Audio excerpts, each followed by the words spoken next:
solutions that can transform lives. Different interoperable and level 1 principal tools have been integrated during this season of the Women in Fintech Hackathon. Days we've been in the hackathon have really been very important. We have learned so much. We have refined our product. We have refined so much through exactly knowing what we need to do, through knowing about project management, through knowing how we launch applications, a website application or a web app. You don't just throw things all at once. You plan, you build systems, you build this and you build that. For me, my biggest takeaway has been project management of your app you develop, and developing apps that are really helpful, not just dumping things there, and really creating solutions that are helpful.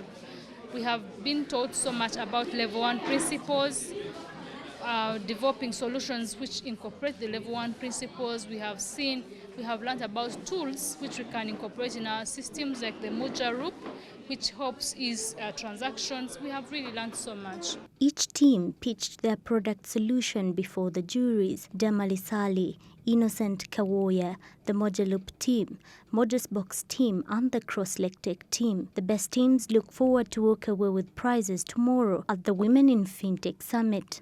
What is the problem here? There is an excruciating pain when you see someone who wants to build up maybe a house, trying to go to different service providers, having to pay them very high amounts, and then having to get materials from a different place, and at the end of the day you have a very huge bill. So what does Kuzimba do? Kuzimba gives you that option of having all this in one go. So you can buy the materials, you can pick the services, and you can save up money to build your future dream house. Well, the criteria for judgment has been broad, but to be more general about it is, one, we are looking at teams that are leveraging level 1 project principles and using them in their development of day-to-day payment solutions. We are keen at seeing teams that are creating secure platforms that are open source and open looped, that allow for easy integration of many others. We are looking at those that are integrating payment modes that allow mobile, bank, and all technologies of every sort: internet, web-based, and USSD or SMS payment solutions. We're also looking at those solutions that we think have capacity to serve so many people and impact millions of lives. Some participants say they've given in their best and hope to emerge winners. I'm Bukira Angela from Team Mpampe, Uganda. Well, we are targeting individuals, charity organizations that are finding it hard to raise funds for their budgets. You know how there are very many organizations working and acting in the country. We actually don't know their expenditure each and every time. Like, they take care of the orphans, they take care of people who are fundraising for surgeries. So our aim is to make the process transparent and clear. We are looking at following up stories, providing testimonials for the people that are being funded in the society. So about today, we actually had our final presentation. It was mind-blowing because it was very interesting. Well, actually, we are aiming to plowing back the money into Mpampe. We want to make Mpampe a reality, and we hope to widen and work with different organizations. We're looking forward to having grants, campaigns for children, orphanages, reaching out to orphanages and those other organizations in the world that are helping out the needy. The winning top teams are destined for better considerations, according to Innocent Kawoya, CEO HiPipo. Well, we've come to what we ideally can call the end of season 2 of the Women in Fintech Hackathon, that is organized by HiPipo with generous support from the Bill and Melinda Gates Foundation through its Level 1 project initiative, and partners like Modusbox, Crosslake Technologies, Mojaloop Foundation, Club Tangaza, and many others. We had 17 women-led teams recruited in this year's season, and they have been here for all the days creating and disrupting solutions that we believe have capacity to transform economies. Many have been working with solutions dealing with agriculture, others have been doing education, Others have been doing remittances and payments, and others have been doing information and money management, circles and all that kind of stuff. And we're excited that through the week, the participants have also been able to do great learning on level 1 projects and its principles. They have learned a lot to do with Mojaloop, an amazing open source for creating inclusive and instant payment solutions that can be able to serve everyone at the bottom of the pyramid. And I am happy to have been part of the mentorship, the facilitation, and also being part of the judging team that is made up of a number of credible individuals, including Damali, Sally, and many others that we've been with here today.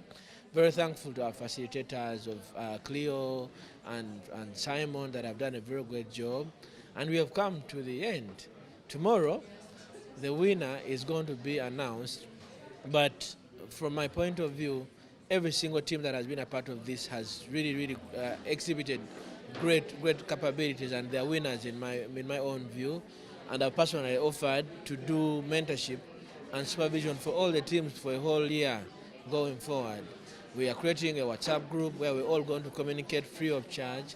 I'm going to make sure I invite all my knowledgeable friends that are knowledgeable about creating instant and inclusive payment systems to educate them more. We are going to be speaking a lot of digital financial services throughout the year, and this is going to come free of charge. The Women in Fintech Hackathon now leads us into what we ideally call the first ever Women in Fintech Incubator. And the incubator is going to see us now take up a few teams and help them get to specialize on their skills and their understanding on how to disrupt in a digital financial services space. Tomorrow's best teams will share about $5,000 altogether, and they also share an opportunity to be part of the Women in Fintech Incubator. We are also looking forward to providing data to a number of teams that have been part of this place, and we also think, God willing, we can be able to provide a server environment free of charge for all the innovators to kickstart their MVPs and turn them into startups. It's been the final day of the Women in Fintech Hackathon Season 2. What has been standing out for me has been the passion within which these participants have been presenting their solutions. So I've been interested in the drive, the motivation for it. But then most importantly, I think, has been the fact that they're trying to solve real problems. I've seen a solution that is trying to sort out the agricultural value chain, including investment, the investment component. I've seen one dealing with health, especially maternal health, then one dealing with education. So those are things that, and financial services, those are real problems that are impacting us a lot, especially now that we're in COVID. So I was really impressed that these ladies have come up with solutions that are addressing real problems. They're not just addressing champagne problems.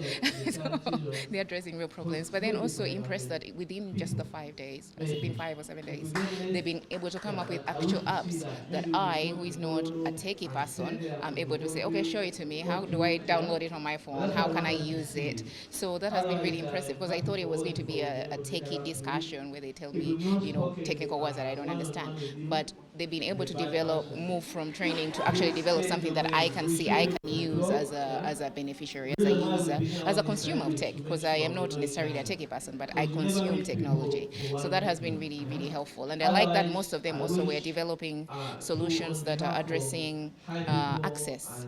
So the apps that have been developed here were using feature phones. That was the number one question for me. Can someone with a feature phone actually access your solution? And to me, that was a big criteria, because I usually don't like solutions that are only available to the people who have smartphones, the rich people. Like, the rich people already have so many options. Why are you developing more stuff for them? It's the poor people where we have a big gap, and that's where a lot of the basic services are lacking, and the need and the gap has been excavated with COVID. So there's a lady, I think, here who's developed a solution for education, where teachers can join her and then provide their teaching services through her application.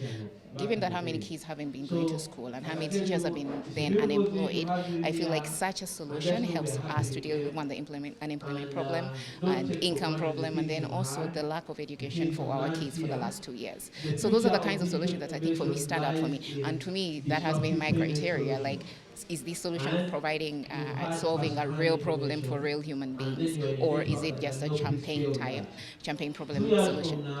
I'm the team lead at Isera Education, and for this hackathon we were working on a solution, on adding a financial solution in our existing education technology.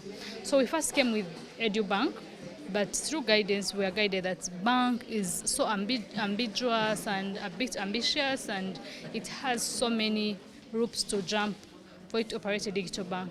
So eventually we zeroed down to Edu Wallet, and we want to have a wallet in our platform where teachers can earn money, can use it for payments, and can take interest-free loans, because even beyond COVID, we see that teachers, their income is low. So it's a tool to empower teachers to be financially stable and to earn some money, because we have work for teachers on our platform. The Women in Fintech Hackathon is sponsored by HiPipo and its Include Everyone program in partnership with Mojaloop, Modusbox, Crosslake Tech, and the Level 1 project. Rita Cabanyero, Smart 24.